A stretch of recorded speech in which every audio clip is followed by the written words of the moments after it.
केला बेचने वाली चुड़ैल। एक बार की बात है, जादूपुर नाम के एक गांव में करतब दिखाती एक औरत एक रेड्डी के लिए गांव में आती है।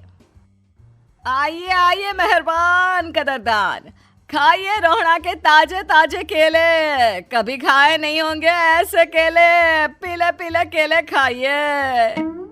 ये कहकर रोहड़ा हाथों में 4 केले लिए उन्हें सर्कल में जोर जोर से हवा में उछालती हुई करतब दिखाती है, जिसे देखकर आसपास के सारे बच्चे अपने अपने मम्मी पापा से उस औरत के पास जाने की जिद करने लग जाते हैं।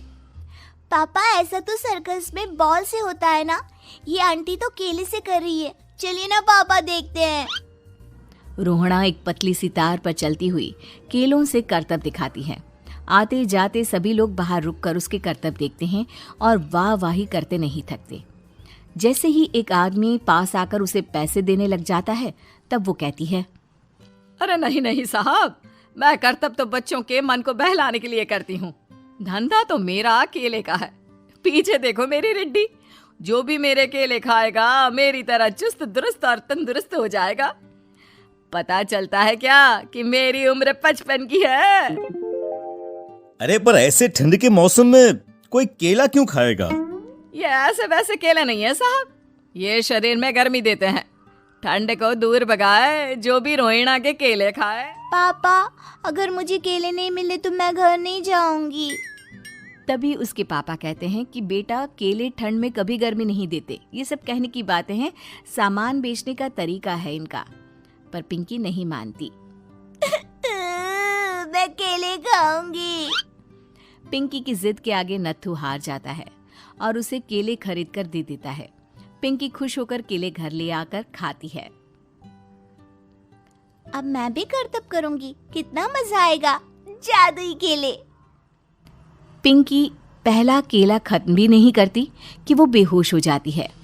दूसरे केले से एक काला धुआं आता है और रोहड़ा चुड़ैल बनकर बाहर निकल आती है। मेरे भूतिया केले बच्चे न खाए, ऐसा हो ही नहीं सकता। जादूपुर वालों, कब तक बचोगे? आ गई हूं मैं रोहड़ा, जिसका कोई नहीं कर सकता सामना। रोहड़ा पिंकी को गोद में उठाकर काले धुएं में कहीं गायब हो जाती है। शाम के वक्त नत्थू घर लौटता है और पिंकी को घर में ना पाकर उसकी माँ से कहता है, माँ पिंकी कहाँ है?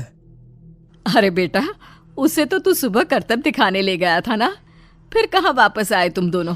मुझे लगा तू उसे अपने साथ मंडी ले गया होगा। हे भगवान, मेरी बच्ची कहाँ गई? मैं उसे घर ही तो छोड़कर गया था माँ। नत्थू गांव के घर कोने में अपनी बेटी को ढूंढता है, पर उसे वो कहीं नहीं मिलती।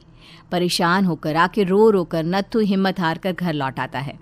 अगली सुबह रोहड़ा फिर से करतब दिखाने आती है और इस बार पिंकी की तरह रोनी केले खरीद लेता है। 50 रुपए दिए थे पापा ने, सारे पैसों की मैंने केले खरीद लिए हैं।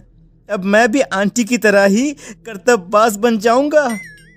यही सोचते हुए रोनी केले खाता है और पहला अकेला केला आधा खत्म भी नहीं करता कि चुड़ैल उसके सामने आ जाती है। मेरे साथ चलने का समय आ गया है रोनी। ये तो बस शुरुआत है। अब इस गांव के सारे बच्चे धीरे धीरे मेरे कब्जे में होंगे, एक बच्चा भी नहीं बचेगा। ये कहकर रोना रोनी को गोद में लेकर काले धुएं में अदृश्य हो जाती है। इसके बाद हर रोज गांव में से कोई ना कोई बच्चा गायब होता, पर ऐसा क्यों हो रहा है किसी को भी समझ में नहीं आ पा रहा था। रोज की तरह अपनी बेटी पिंकी की तलाश में नत्थू गांव के एक तालाब के पास बैठा रो रहा था। कहाँ गई मेरी पिंकी? शकुंतला के जाने के बाद एक वही तो मेरा सहारा थी। अरे उसकी आत्मा कोस रही होगी मुझे कि मैं अपनी बच्ची को संभाल भी नहीं पाया। नत्थू ये कहता हुआ रो ही रहा था कि तभी तालाब में से उसे शकुंतला की आवाज सुनाई देती है। कहाँ थी तुम शकुंतला? हमारी बच्ची और सारे गायब हुए बच्चे रोहड़ा के कब्जे में हैं। वो बच्चों को जो केले देती है उससे बच्चे बेहोश हो जाते हैं और उसके कब्जे में आ जाते हैं और वो उन्हें ले जाकर काली दुनिया में ले जाती है। पर वो ऐसा क्यों कर रही है? ये मैं नहीं जानती, पर उस दुनिया का रास्ता मैं आपको बता सकती हूँ। जहाँ ये नदी खत्म होती है वहाँ एक केले का पेड़ है, उसके नीचे एक दरवाजा है, वहीं से रास्ता जाता है उस दुनिया का। ये कहकर शकुंतला की आत्मा गायब हो जाती है। गांव के सभी लोग झुंड बनाकर उसी रास्ते से काली दुनिया में चले जाते हैं और वहां देखते हैं कि सारे बच्चे वहां काम कर रहे थे। पापा मुझे ले चलो यहाँ से। पापा पापा। सभी बच्चे अपने मम्मी पापा से लिपट जाते हैं। तो तुम लोग यहाँ तक आ गए? क्यों हमारे बच्चों को पकड़ लिया तूने? तुझे शिकार ही बनाना है तो ले, हम सब आ गए हैं, हमें खा ले। नहीं, मुझे बच्चे चाहिए। मेरे बच्चे के बदले तुम लोगों के बच्चे। क्या मतलब? मैं इसी गांव में रहने वाली एक औरत थी। केले की चोरी के इल्जाम में मेरे बेटे को गांव वालों ने इतना मारा कि वो मर गया। उसी दिन मैंने ठान लिया कि गांव वालों का भी वही हाल करूंगी। कुछ दिन बाद बेटे के चले जाने के दुख में मैं भी मर गई और मेरी भटकती आत्मा एक चुड़ैल बन गई। और फिर मैंने बदला लिया तुम सबके बच्चे छीनकर। बर्दाश्त नहीं कर पाए ना? सोचो मुझ पर क्या बीती होगी। हमें माफ कर दो रोना। पता नहीं ये किसकी गलती थी, पर हम सभी माफी मांगते हैं। हमारी खुशियां लौटा दो, तुम भी तो एक माँ हो।